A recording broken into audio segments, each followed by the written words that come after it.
This is Monkey World in Dorset, the largest ape and monkey rescue centre on the planet. Today's programme is a Monkey Life special. In Vietnam, Monkey World is embarking on an exciting new project, their first foreign sanctuary for endangered primates, a new gibbon rescue centre, protecting these rare animals for the future. Monkey World as a rescue centre, it's taken 20 years to build up. We're trying to put a rescue centre here in just a few months. We trek through dense jungle in a search for golden-cheeked gibbons in the wild. Ow, it's the gibbons. But will the team catch more than just a glimpse of these elusive creatures? And at Monkey World, Peanut and her family experience life in the treetops for the very first time in their new home.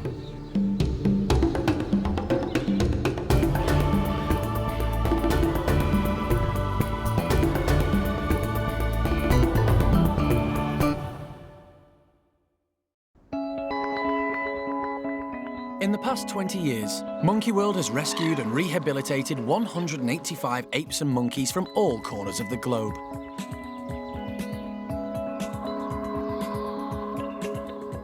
But their latest project means that many rescued primates can remain in their native country.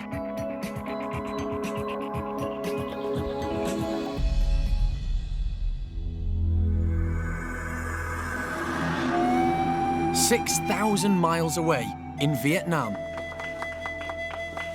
the Monkey World team is breaking ground on their biggest international project to date, a rescue centre for golden-cheeked gibbons.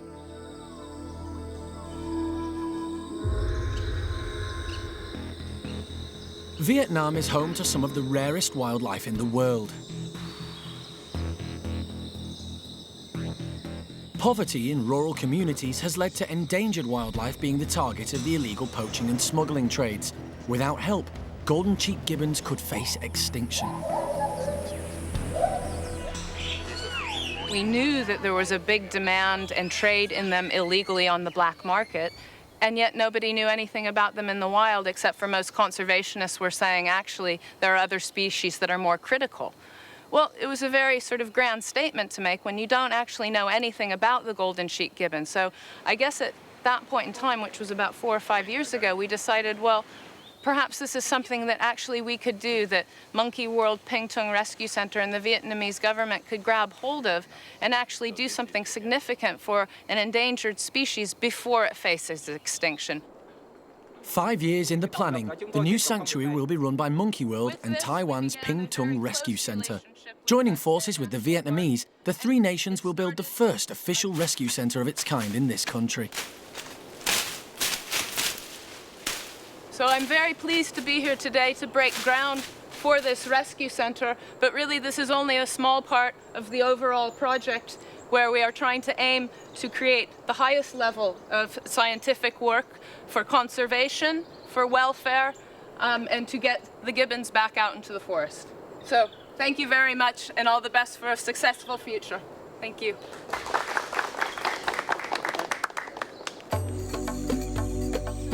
The centre will be built in Vietnam's largest and most diverse conservation zone, Cat Tien National Park.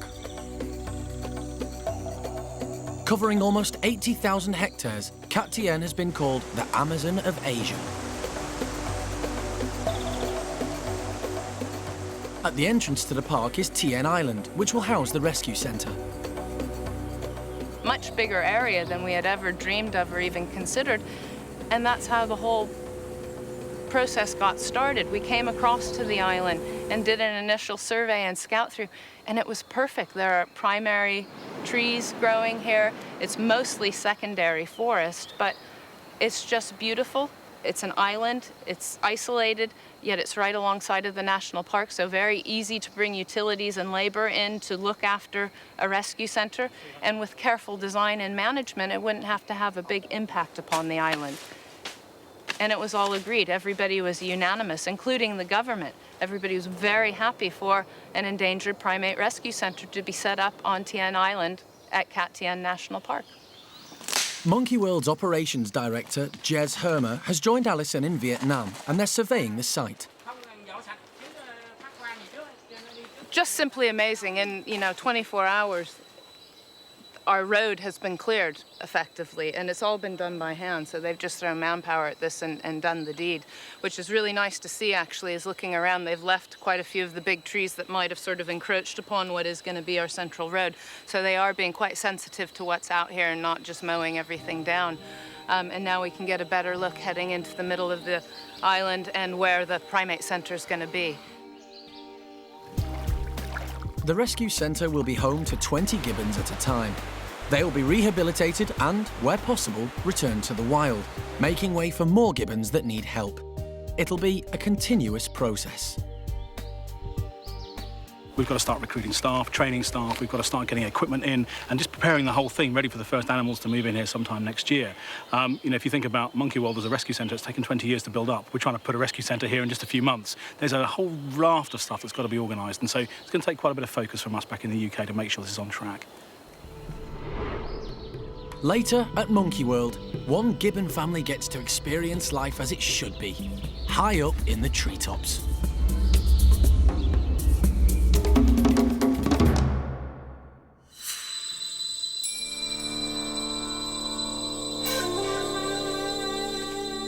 It's 4 a.m. in Vietnam. The team are heading deep into the jungle. They're hoping to catch a glimpse of golden-cheeked gibbons in their natural habitat. Monitoring the wild population of the gibbons will help everyone understand more about the needs of the rescued primates when they're brought to the new centre, and when they're re-released back into the wild. But in order to find the gibbons, they need to hear them call. It's a waiting game. They normally call an hour after dawn, so we've still got some time. But the thing is, you know that they're really close, you know they're within 500 metres of you. But without that trigger of a call, and they're so silent otherwise. Monkey World keeper Marina has been studying Cat Tien's wild golden-cheeked gibbons for the last 4 years. The group she's hoping to show Alison is known as Howe Family. It's been about an hour since sunup. We haven't heard them. We heard a neighbouring group, but not this group. So I think we're going to head back towards the centre and we'll take it slowly and see if we can eventually catch up with Howe Family.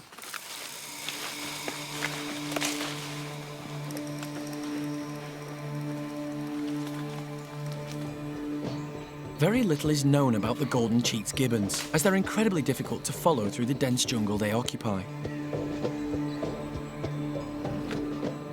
Poaching has also made them extremely shy of people. The seasons make a huge difference here, and it's coming into dry season now, so every step is a crunch and a crack and a break of a branch or leaf litter. And there's just it's really difficult to move quietly through the forest right now.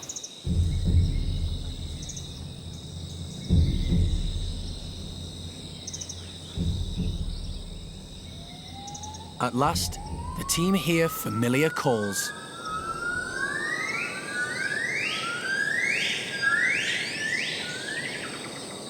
They called for 12 minutes, which is their average time, which wasn't enough to get to them. But they're probably within 150 metres of here. Hopefully at a fruit tree. So just waiting for some kind of sign to find out exactly where they are. Marina has been living in Vietnam for the last 2.5 years. She's endured the jungle for up to 2 weeks at a time, and her findings are going to be crucial for the new rescue centre. Alison wants to ensure the environment and conditions they build at the centre are perfect for the rehabilitation of the rescued gibbons. Marina's just done an absolutely fantastic job for 2 years studying the ecology and biology of the golden-cheeked gibbons. Most people say, well, what does that really mean? The ecology means how does the animal impact and interact with its environment. So that basically covers everything about your life history. Marina's work in Cat Tien National Park has been unparalleled. It will be probably the definitive work on golden-cheeked gibbons in the wild. Indeed, many people have failed where Marina has succeeded.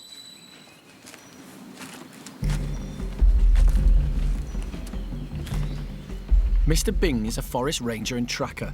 He's been working with Marina since she arrived in Vietnam.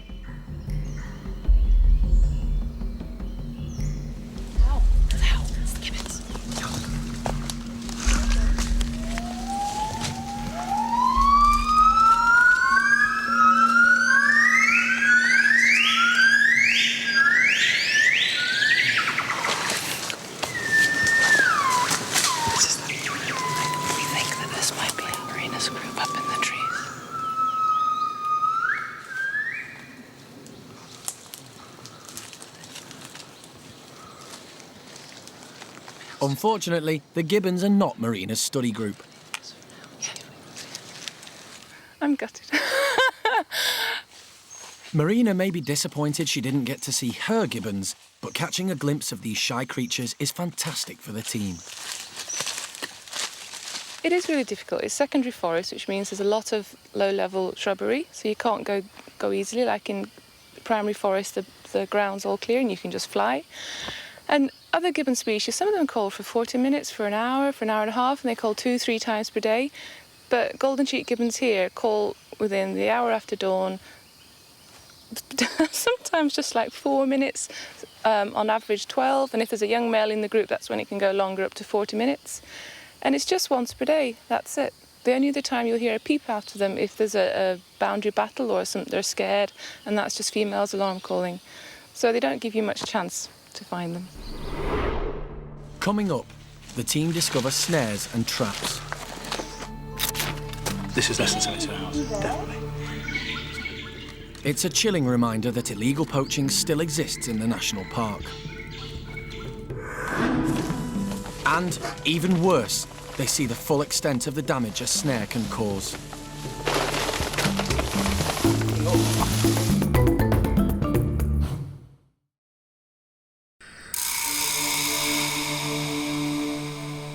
In Vietnam, the Monkey World team are back in the forest of Cat Tien National Park.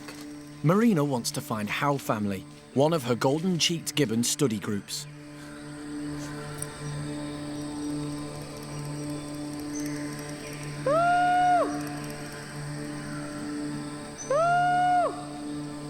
Before Marina's 4-year-long research into Cat Tien's golden-cheeked gibbons, very little was known about them. But in order to stand the best chance of releasing them back to the wild, it's vital to know as much as possible. The team aren't having much luck. Spotting the reticent gibbons in this large forest is proving extremely difficult. But they do spot another rare primate.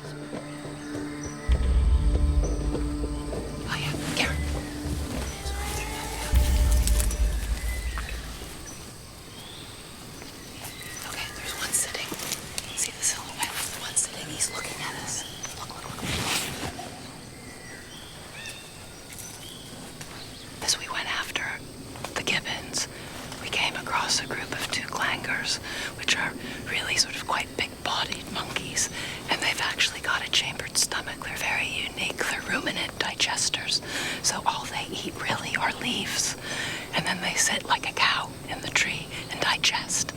So it's actually a really good opportunity to try and see the dukes because they're pretty calm, and they'll just sit there digesting their breakfast and burping a lot and looking back at us. Duke langurs are classified as critically endangered. They too fall victim to the illegal wildlife and smuggling trades, so the new rescue centre will also offer sanctuary to them. The Vietnamese government and forest rangers known as the Kim Lam work hard to preserve its wildlife. But despite international treaties and domestic laws, the trade continues.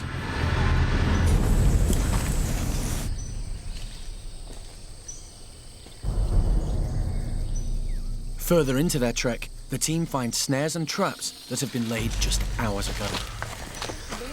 This is less than 72 hours, definitely. Look at that. Look, this is... As fresh as anything. It's brand new. This is totally illegal. There's Mr. Bing and his Kim Lam, his rangers, patrol the forest, trying to keep the people out. But it's quite a small area. There's a lot of poor people surrounding Cat Tien, and they just keep coming in.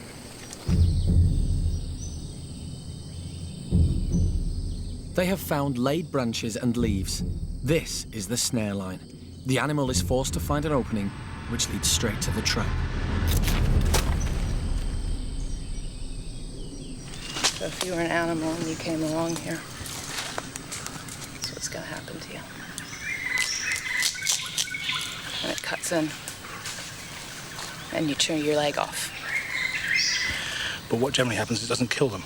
So it'll just leave them to sit there for days, weeks on end sometimes, just dying a slow lingering death, which is a great shame.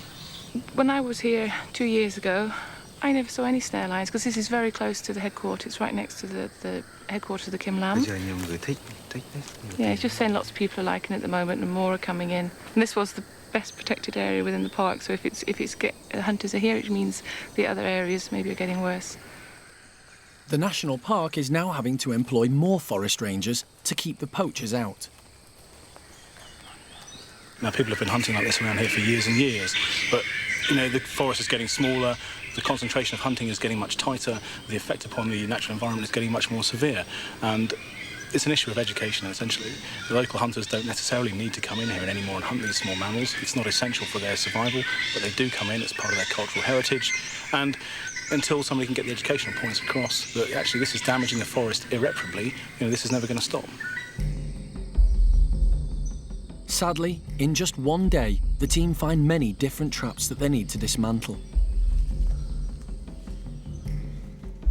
And later, they come face to face with the reality of what happens to an animal that's been caught by a snare. It's a Duke Langer, one of the rarest primates in the world. And, you know, you see these little signs all over his body of what his previous life was. And now that's tragically over.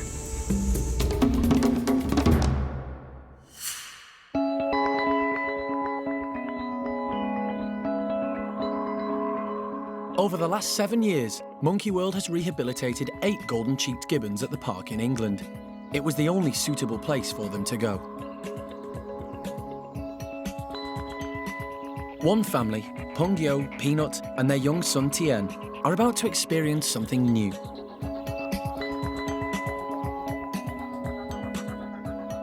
Attempting to make life as natural as possible for their resident gibbons, the team has created a new 2-acre enclosure, including a large wooded area. This will enable the gibbons to behave as they would in the wild. Dad, Peng-yo, is first on the scene.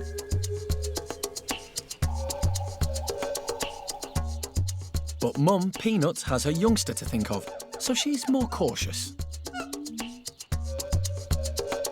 But not for long. The lure of the forest is just too tempting. It's a great moment for the primate care staff. It's the most wonderful thing to see these gibbons in the trees. They've been stolen from the wild as infants, taken into the illegal pet trade, and they're using their trees like they've never been away. Just really goes to show that the natural instinct is there. They know how to handle those trees. It's so often said that you can't put these animals back into a natural environment because they won't know how to do it. Peanut and Peng-yo know exactly what trees are for. They know how to use them. They're there. They're using a forest. Tien is now 11 months old and a confident young gibbon. This is his first tree climbing experience and he clearly loves it. Gibbons move at great speeds and can jump around 40 feet. In the wild, they spend their lives living high in the tree canopy, and it seems that's just what this family are going to do.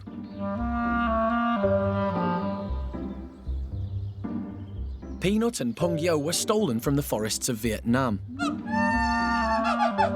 Their son, Tien, is actually named after Tien Island, and one day it's hoped they can return to where they belong.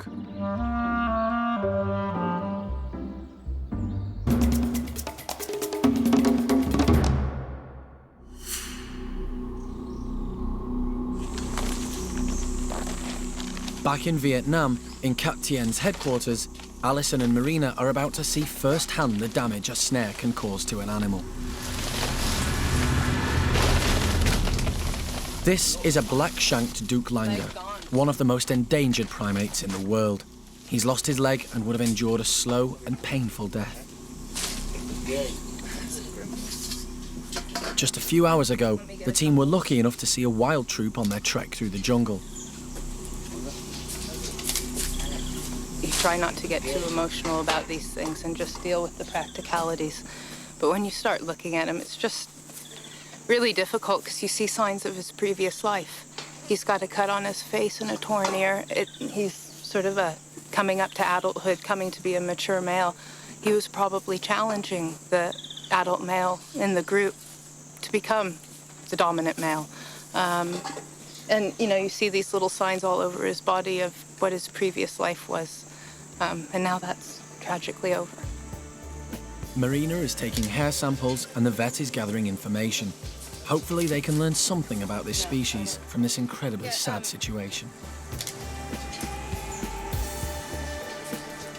Cat Tien is the most protected national park in Vietnam, and law enforcement is taken very seriously. At the ranger station, the poachers of the Duc Langur have been caught and are in handcuffs. They will certainly receive a prison sentence for this crime. Once word gets out that the authorities are going to seize the animals and prosecute the smugglers, the trade will stop because nobody will want to spend the money on trying to steal langurs or gibbons from the wild, especially if they know they're going to get thrown in jail for it. Next time. In Vietnam, the team find gibbons living as pets, but will they be able to come to the new rescue centre? Would he be happy to consider her future if she were able to go back to the forest in the next couple of years, if that were possible? Would he consider that for her? At Monkey World, young orangutan Kai discovers when it comes to food, being cute means nothing. And in Paddy's chimp group, Susie gives birth to her second baby. She's looking after the baby, she's holding the baby. We've actually seen it suckle now, so things are looking very positive for everything to go well.